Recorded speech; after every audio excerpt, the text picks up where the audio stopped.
everybody. This is Dr. Carmen Bryant. Welcome back to my YouTube channel. This is Overcoming Narcissist Abuse. Thank you so much to all the new subscribers that have joined this YouTube tribe. I am so honored that you would trust me in providing you with information in the process of your recovery, discovery, or in your process of growth. And so I want to send a shout out to Miss Julie Frank and her beautiful daughter, Kayleen. How are you doing, Kayleen? Her daughter is a supporter of her mother, and she comes and watches my videos too. And so I want to send a shout out to her. And hopefully if you have daughters or sons that are interested, let them come on the channel, let them watch. And remember, I'm still going to do one for the youth, the teens, the adolescents, and I'm going to get with a couple of the teens in my tribe, my immediate tribe, and just ask them some questions and pick their brains to see, like what information they have or, may want me to talk about to give me an idea on how to, process and provide information. And so, Miss Kayleen, thank you so much for supporting your mom, and a big shout out to you.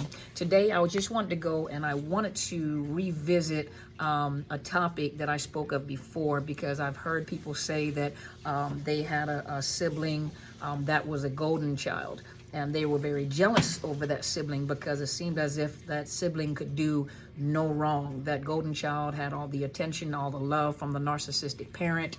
And no matter how best clothes, best school, they got everything. And it seems like it was unfair, and there's a possibility that that narcissist could love. Okay, well, you have to understand, as I say in every video, the narcissist,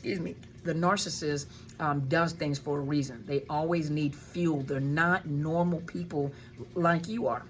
They don't function the same way we do. They lack empathy. They lack that emotional empathy. They have cognitive empathy, so they understand how emotions work because that's how they manipulate. They understand how they work, so they know how to manipulate those emotions. But the emotional empathy, that connection with human beings, they do not have. They get their needs met by manipulating, tormenting, trauma bonding, ghosting, all the things that we talk about. They need fuel. So whenever they feel low, they depend on people to bring them fuel, whether it's negative or positive, whether you cry, scream, you're being tormented, or you're being hurt, or they can make you smile, whatever possible way. So no different than a narcissistic parent when it comes to their children. And so in the families, you have the golden child. Now, most people assume that the golden child just has it so great. Well, the golden child doesn't have it as great as you think they do, because the whole life of the golden child is controlled by the narcissistic parent.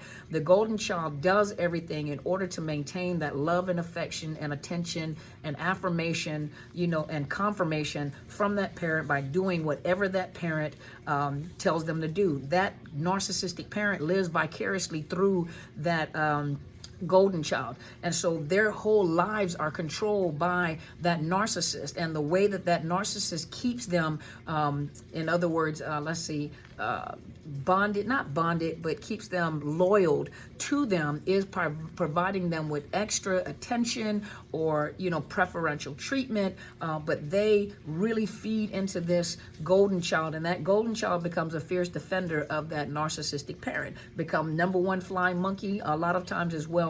But the life of a golden child is really hard because they have no life outside of the identity of that narcissist. They don't have their own voice. They don't have their whole lives are centered around that narcissist. Oftentimes, when a golden child grows up and moves away, you'll find that that narcissistic parent is either very close by or moves in with them, and they still maintain control over their lives. The narcissist is opinionated and tells them how to live their lives, and that golden child always feels obligated to appease and please that narcissistic parent. Another thing is that a golden child oftentimes is also a secret keeper, because not all the time, but oftentimes that golden child is also sexually molested by that narcissistic parent. And so in order to keep that mouth shut, that narcissistic parent pays for the loyalty and gives them royal treatment and puts them above the rest of the children, which is a very hard thing. A lot of golden children or golden child, a lot of children are the golden children. There we go. A lot of them are emotionally unstable. They're tormented. They can't tell the secret. They don't want to dishonor or disrespect the narcissistic parent, and so they're walking around with secrets. They're full of secrets, but they don't have their own identity. Their identity is enmeshed with that narcissistic parent. Now, you have the scapegoat. Now, the scapegoat is the one that's just going to point out the pink elephant in the room. and they have the family secrets, but they don't have a problem telling the family secrets, nor do they have it. They're going to voice it. They know their voice. They're going to say what they have to say. A lot of times they appear to be the rebellious one, and this is the one that the narcissist attacks the most. This is usually the problematic child within the family. This is the one that's the identified when you're dealing with marriage and family therapy and the theories that are surround. That's usually the identified patient. That is the one that has the problem, has the behavioral problem, acts out in school, acts out at home, because they're the one that act out what is happening in the home, but they're the ones that don't have a problem. They rebel. A lot of times they backtalk because they'll point out what the pink elephant is in the room, and so there's clashing going on between the narcissist and that scapegoat, and that's the narcissist can't get full total control over that scapegoat. The scapegoat always just misses. They grab and they slip through their hands because, and that narcissist is infuriated, and they project their negativity onto that scapegoat. So everything that's negative and everything that narcissist is doing, they project it on that scapegoat. So they look like the problematic kid. Oftentimes they do feel rejected. They feel abandoned as well, and they feel unloved. And a lot of times those scapegoats are the ones that go right back into, well, really all of them go right back into a narcissistic relationship. And so just remember that scapegoat is usually the one that's identified patient. That's the one that's going to point out the pink elephant, the big pink elephant or the big gorilla that's sitting in the room. They're very opinionated. They voice their opinions, and they always look like the troublemakers.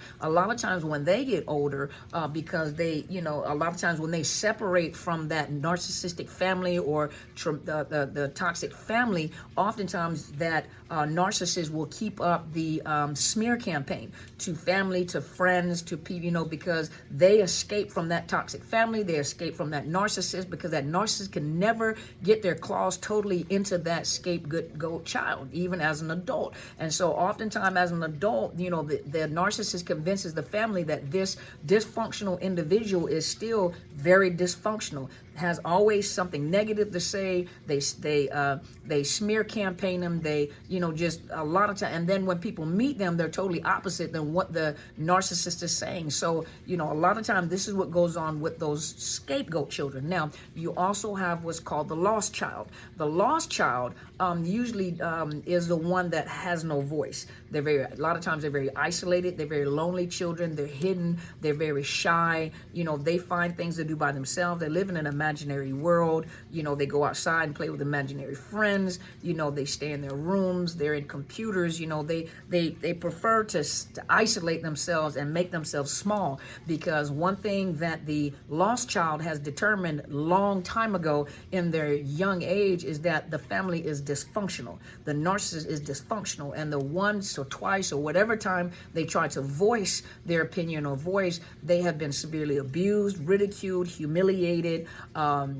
And you can find this on Parenting Exposed, the lost child of a narcissist parent. I did read up on that there. But the lost child is usually the one that if they do voice their opinion or voice something, usually that narcissist will abuse them, shame them, humiliate them, degrade them, smear their names. But they realize that something is not right. So they try to make themselves as small and as irrelevant as possible. They try to stay out of sight, out of mind, hidden in their room. And then on top of that, the lost child is usually one that the narcissist doesn't find a lot of value out of. They can't get a lot of fuel out of this child, because the child just does not interact, tries to hide, try to stay away, stay out of the warpath of that narcissist, and that narcissist can't get a lot of fuel from them. They get a lot of fuel from the golden child, and they do get a lot of fuel from the scapegoat, because that's negative fuel, negative energy that they're getting from that scapegoat. But that lost child, they try to stay as small as possible, out of sight, out of mind. They try to get away. And usually when they get older, they become very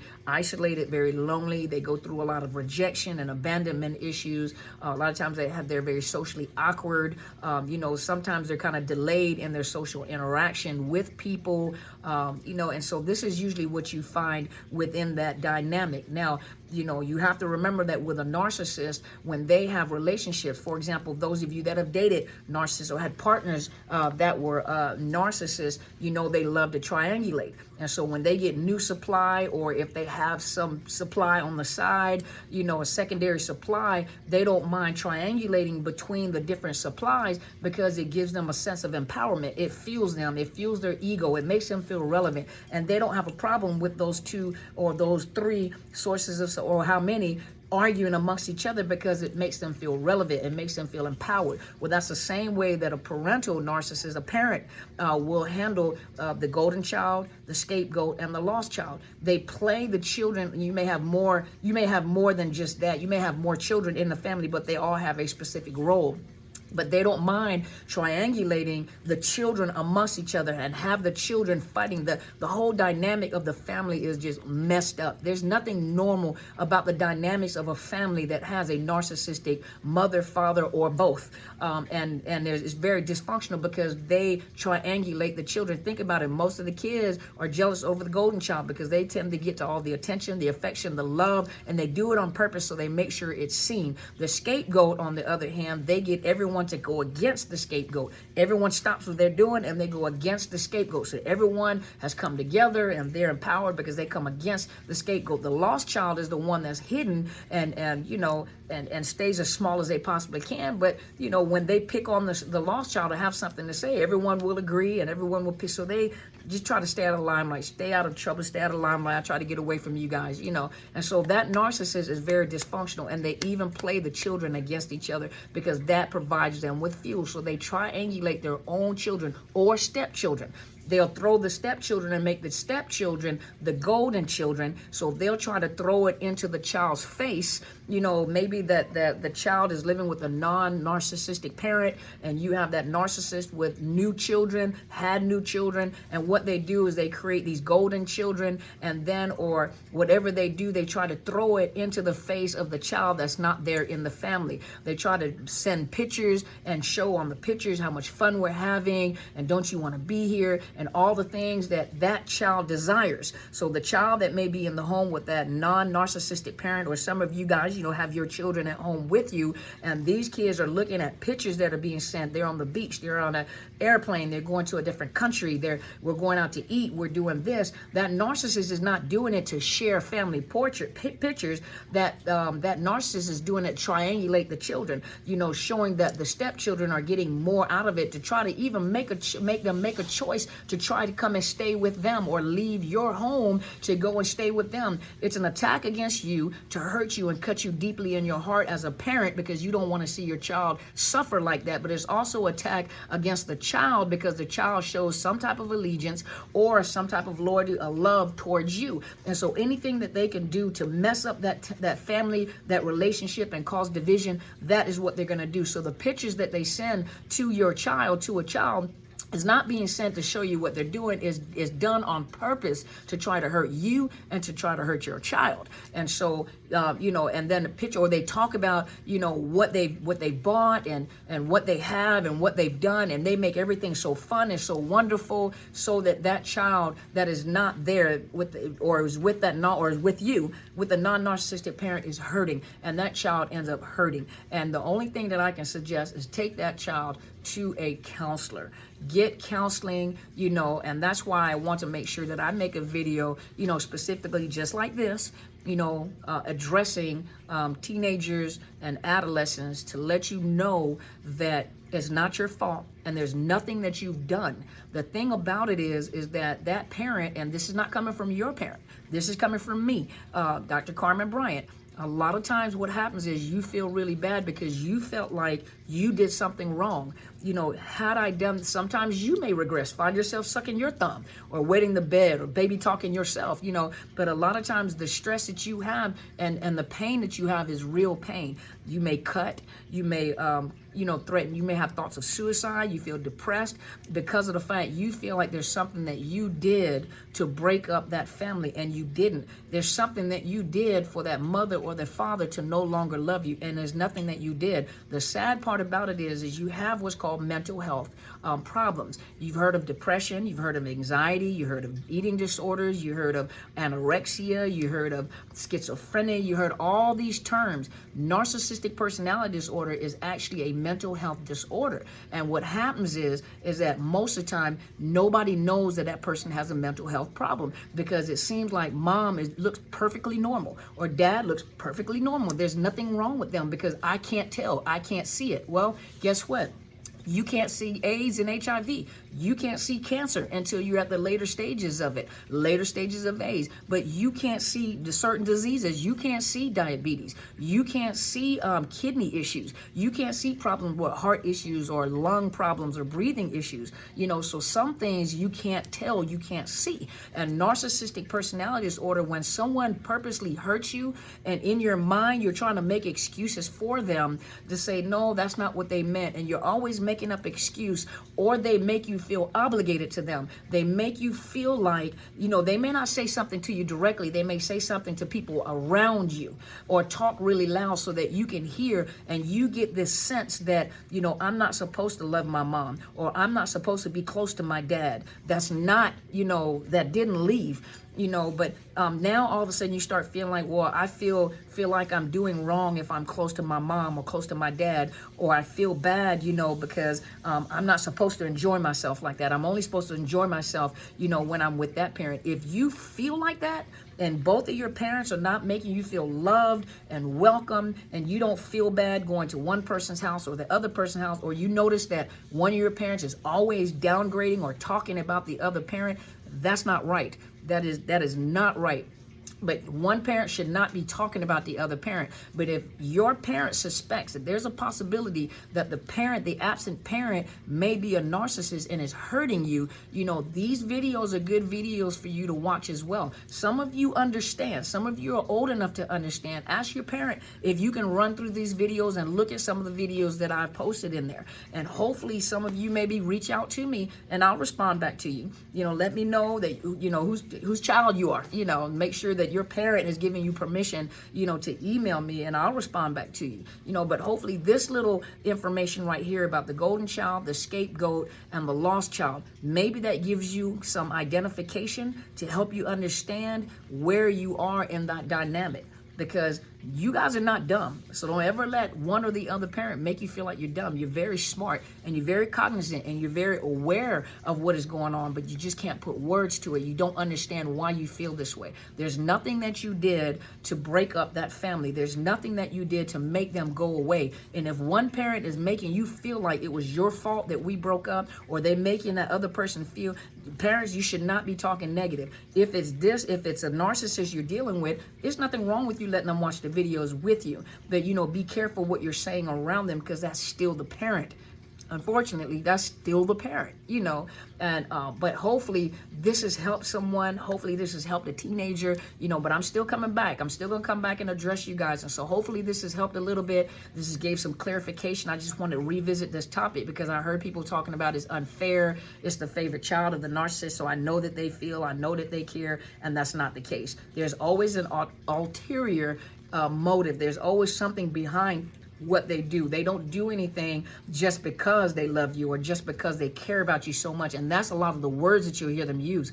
I love you so much. You're the most wonderful guy, wonderful girl in the whole world. You're mommy's favorite. You're mommy's or your dad's greatest asset to the world. And you're this, you're everything to me. All those words, a lot of times, that's not what they mean. They're trying to trauma bond you. Trauma bonding. Go watch the video when I talked about trauma bonding. They try to connect with you because they want control. And a lot of times they want control and they want to pull you away from the other parent so they can hurt the parent. And you happen to be the one caught in between.